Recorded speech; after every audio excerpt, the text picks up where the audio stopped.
Greetings, leaders. Thank you for joining me for another episode of Leadership Is Podcast. I am your host, Jason Muhammad, founder of JM Leadership Consulting.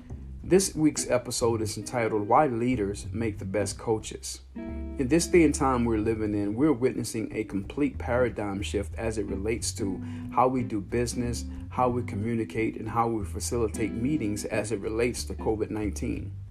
This is why coaching is so important.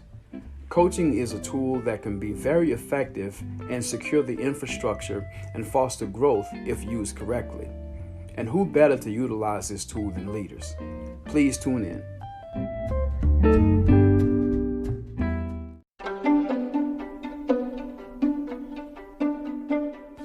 Greetings, leaders. I'm here to talk to you about Anchor. If you haven't heard about Anchor, it's the easiest way to make a podcast. Let me explain. It's free. There are creation tools that allow you to record and edit your podcast right from your phone and or computer. Now, how convenient is that? Anchor will distribute your podcast for you, so it can be heard on Spotify, Apple Podcasts, and many more. You can make money from your podcast, too, with no minimum listenership. So it's everything that you need to make a podcast in one place. So do me a favor. Download the free Anchor app or go to anchor.fm to get started. I look forward to seeing the greatness within you.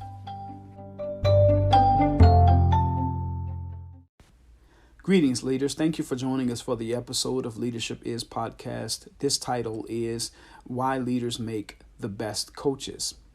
Coaching is, of course, a tool, and we've stated this before in the intro of this here, that can be utilized by leaders to really help navigate emerging leaders and even high potential employees and high performing employees through the myriad of trials that are going to be faced with as it relates to what COVID-19 has produced in today's economy and in today's workforce, both locally and globally. Right. So I'm going to be coming from a couple of different sources, and I've used these sources before, of course, with accreditation, Development Dimensions International, which is better known as DDI, and a book that is one of my favorite books that I've ever read. It is called It's the Manager by Jim Clifton and Jim Harder of Gallup. Right. And it talks about on page chapter 20. In the book, It's the Manager, they talk about the need for disruption and how employees are managed couldn't be more urgent. Gallup estimates that the cost of poor management and lost productivity from not engaged or actively disengaged employees in the U.S. is between $960 billion and $1.2 trillion per year. Globally, that cost approaches $7 trillion. Right. And so what we're looking at here is that there are trends that are taking place. Now, again, you have to keep in mind these numbers were created or collected before the COVID-19 pandemic took place in America and the world. Therefore, you know that these numbers are going to somewhat change. However, what we were faced with before COVID-19 pandemic took place were, again, another type of pandemic, which was the disengagement of employees and, of course, mismanagement of employees and what it has produced, the cost of poor management and loss of productivity from not engaged or actively engaged employees in the U.S. is between $960 billion and $1.2 trillion per year. So that's a lot of money that's being lost of people, of employees that are not being engaged. But I want you to pay attention to something here, because we're going to talk about leadership, male and female or otherwise, right? And we're going to talk about leadership and the gender gap and all of that has taken place here in this whole pandemic, right? And so if you have that 960 billion and 1.2 trillion that is lost, right? So the cost of poor management and loss of productivity from not engaged and actively disengaged employees in the U.S. is between 960 billion and 1.2 trillion per year. We got to look at some other numbers that play a part in this and what can be done. In the book, It's the Manager, chapter 37, they talk about the gender gap, right? And it says organizations globally need a much higher proportion of women in the workplace, not just because it benefits women, but because it's good for business. Listen to this. While not all women want full-time work, Gallup has found that gender-balanced business units, those that are closer to 50-50 female-male, perform substantially better financially than those that are gender imbalanced. And when gender balance is coupled with a high engagement culture, these positive results get even better. Here are 3 reasons why gender balance improves financial performance. Gender balanced work groups have a greater capability to get work done and to meet customers' needs. Remember, we talked about how Gary Vee did on LinkedIn a webinar talking about how not to fall in love with your product, but fall in love with your ideal customer. Your ideal customer, of course, will help to promote your business through word of mouth and, of course, loyalty to subscribing or purchasing your product or services. So you want to make sure that gender balanced work groups understand that gender balanced work groups have a greater capability to get work done and to meet customers' needs. Number 2 here, the three reasons why gender balance improves financial performance. Number 2 is, on average, women are more engaged than men. Women are more engaged than men. Now, let's go back to the staggering numbers here again when it talks about how the cost of poor management and lost productivity from not engaged or actively engaged or actively disengaged employees in the U.S. is between $960 billion and $1.2 trillion per year. You got to look at how are you engaging your women in the workforce, in leadership positions. And this is not only how men are engaging women, but how are the women leaders engaging their women potential leaders or high potential employees or high performing employees. This is a leadership question. This is a leadership consideration. This is a leadership concern, right? So the 3 reasons why gender balance improves financial performance. Number 3 is female managers tend to have more engaged employees than male managers. So gender balance improves financial performance, right? However, we're looking at here, why do leaders make the best coaches? Well, here are some other numbers that we got to look at here as it relates to this whole question. And so Development Dimensions International did a poll of their own of 25,000 leaders, 2,500 HR professionals, over 2,400 organizations. And they said that developing next generation leaders and failure to attract and retain top talent were rated in the top 5 by 64% and 60% of respondents, respectively. So if you're looking at attracting and retaining top talent, and if Gallup poll says that, women were more engaged than men, and female managers have more engaged employees than male managers, we got to look at how are the women who are in leadership positions or high potential employees being developed? Or how are your leadership programs being developed, period? Let's take a look at this, okay? So they state here, DDI, which is, of course, Development Dimensions International. DDI states here that leaders clearly indicated that top talent and effective leaders will be needed to address the myriad current challenges and to position their organization for future success. So one way that you address these myriad of challenges is you have to have coaching, or you have to have the coach's mindset, right? To coach people through these and help them to navigate through these troubled times. So listen to this. The top 10 challenges are shown below. Now, again, these numbers are before the COVID-19 pandemic took place. Global political uncertainty, 18%. Outdated, insufficient national infrastructure, 20%. Income inequality and disparity, 21%. Global recession, 22%.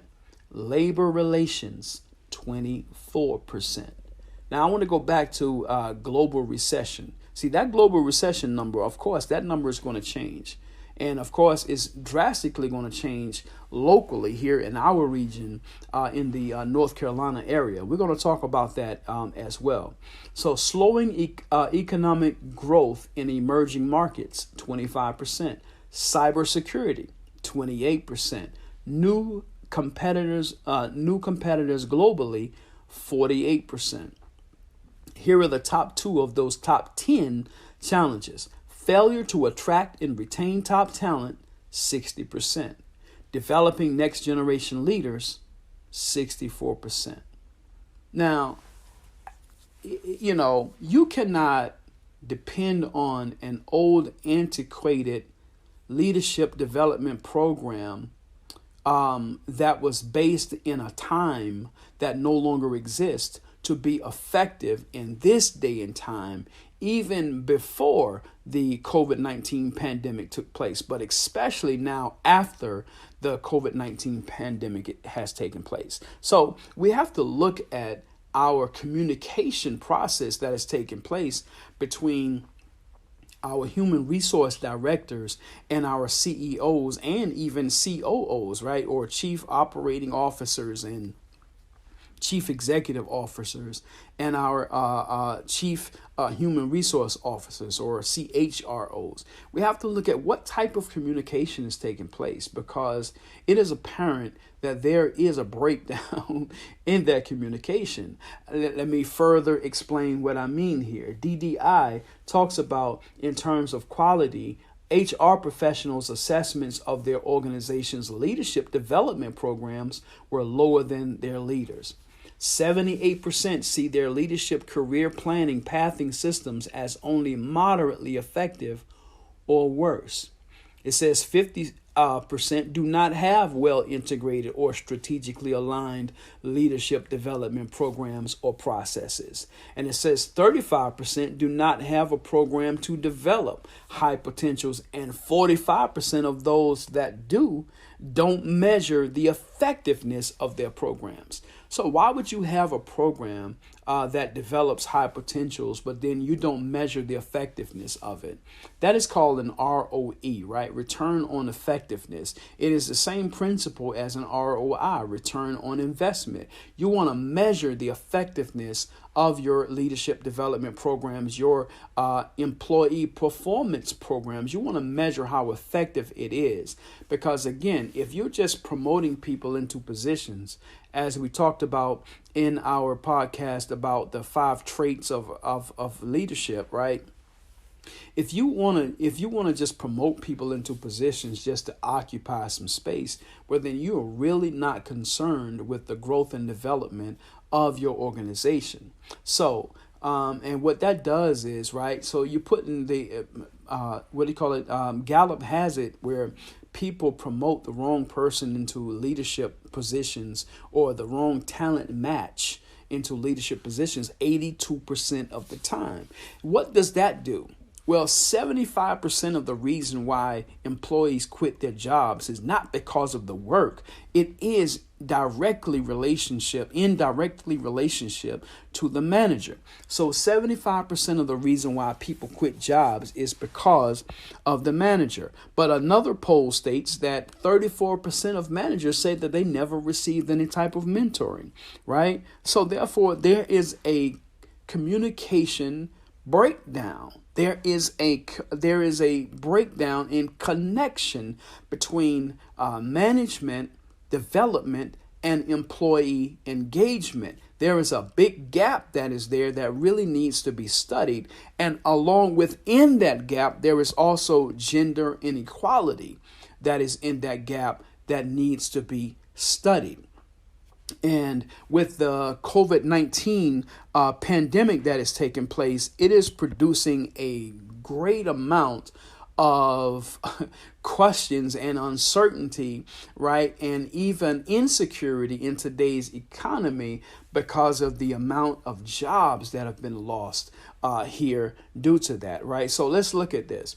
The U.S. economy, and I Googled this data, right? The U.S. economy lost 20.5 million jobs in April, and the unemployment rate soared to 14.7%, both record highs, right? The U.S. economy lost 20.5 million jobs in April, and the unemployment rate soared to 14.7%. And these are record highs. Now, this was just when, things were beginning to look like they could get better as it relates to the economy. Then here comes this pandemic that takes place, right? So, but listen to this. More than 60% of those job losses were experienced by women, who lost more jobs than men in most sectors impacted by eliminated positions, according to a report from the Institute for Women's Policy. More than 60% of those job losses were experienced by women who lost more jobs than men in most sectors impacted by eliminated positions, according to a report from the Institute of Women's Policy Research. So more than 60% were women. But listen to this. 20,983 people filed for unemployment benefits in our region in North Carolina in March. Now, here's a breakdown of those numbers. Buncombe County, 15,185. Henderson County, 4,125. Madison, 668. Transylvania, 915. And that total comes to 20,983. But listen to this, though. Most losses for both men and women occurred in the leisure and hospitality industries. And the leisure and hospitality industries were at 37.7%. What is leisure and hospitality? You're looking at like hotels. You're looking at, these bed and breakfasts. You're looking at those kind of places, right? You're looking at the tourism. Now, of course, fortunately, there has been here in Buncombe County through certain sources a $5 million tourism relief fund that has been given to those that are actually in the tourism business. And so those numbers may even change here, after a while. So we're going to leave that up to the analytical data specialists, to compile those numbers and the effect of that relief fund for that industry. However, what we have to really, really consider and look at here is more than 60% of those job losses were experienced by women. And most losses for both men and women occurred in the leisure and hospitality industries.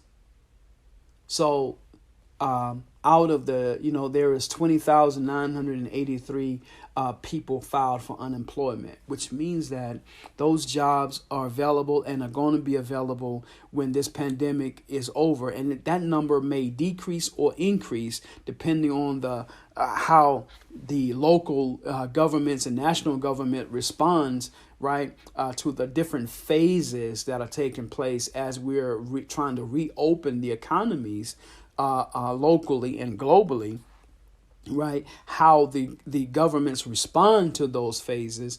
People are going to lose or gain faith, in their city, local, and state government, right? And so these numbers of unemployment may change. However, what will take place is that there are going to be new people entering into the workforce. And in the workforce, there are going to be new positions like team lead, leadership, supervisor positions, right?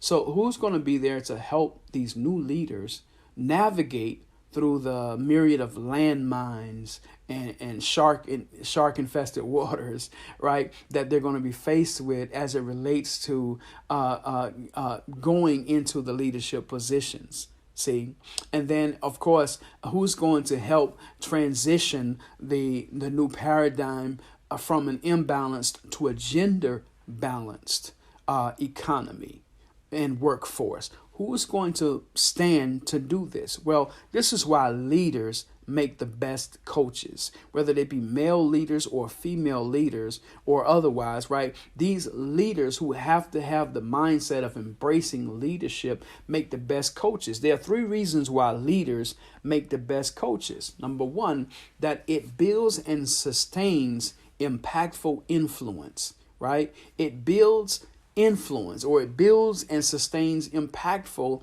influence. Now, we talked about last week about how to build impactful relationships, and we talked about the aim of impact and whatnot. And you can go back and listen to last week's episode, which would be episode 1, and I'm sorry, it would be season 1 in episode 7. However, what we're looking at here is that three reasons why leaders make the best coaches. Number one, it builds influence, right? People are influenced by you being the leader coaching them. Again, you have to take in mind here that what we talked about in this book, Gallup, what Gallup talks about here, right, is that it says extraordinary changes in technology, globalization, and overwhelming information flow are shaping the future of work. Says today's workers, particularly millennials, are asking for something different. They want a coach, not a boss. They want a coach, not a boss. They want clear expectations, accountability, a rich purpose, and they especially want ongoing feedback and coaching. This is what will help to keep, maintain, and attract, your millennial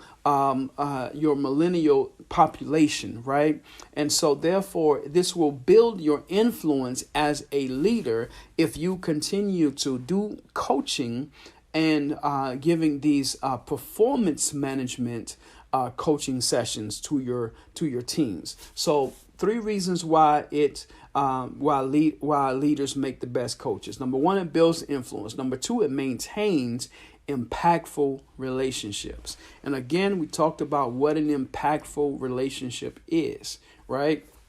An impactful relationship, what it basically does, it has an aim to it, right? So an impactful relationship has an aim to it. And so once you go back and listen to that episode that we did about, what an impactful relationship is, you will actually get an opportunity to see what we actually talked about in there. But in short, right, what the aim of an impactful relationship is that it affects others, it's influential, and it motivates change. So that's the aim of an impactful relationship. And so again, three reasons why leaders make the best coaches is: number one, it builds influence. Number two, it maintains impactful relationships.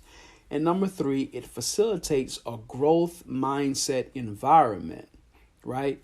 It facilitates a growth mindset environment. Now, a growth mindset environment means that, the mindset is one that can accept and embrace the changes that are taking place. One of the changes that must take place is gender balance within your organizations and companies. Because again, as Gallup states in their book, it's the leader, it's the manager, right, which talks about this whole gender balance, is that, female managers have a higher engaged team than male managers, than their male counterparts. So not only is this, it's good for your organization, but it's good for business, right? It's good for business that you create an environment of gender balanced, right? You have to consider this because, again, using an old, antiquated leadership model, from a time that no longer exists, and expect that to be effective in this day and time, both post and pre COVID-19 pandemic, is absolutely against, the growth and development of your organization. So once again, why leaders make the best coaches? They build influence, maintain impactful relationships, and facilitate a growth mindset environment.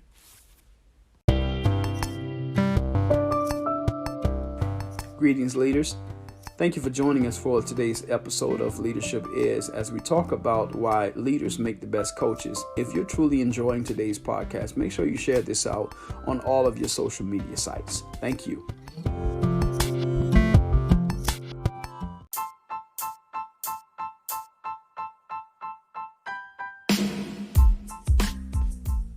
Greetings, leaders. Thank you for enjoying another episode of Leadership Is podcast. This week's episode, we talked about why leaders make the best coaches.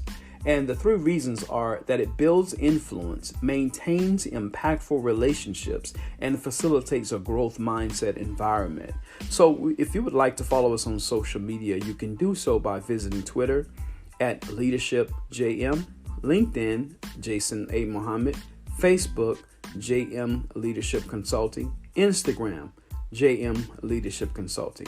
And always remember, leadership is influence and service. Take care.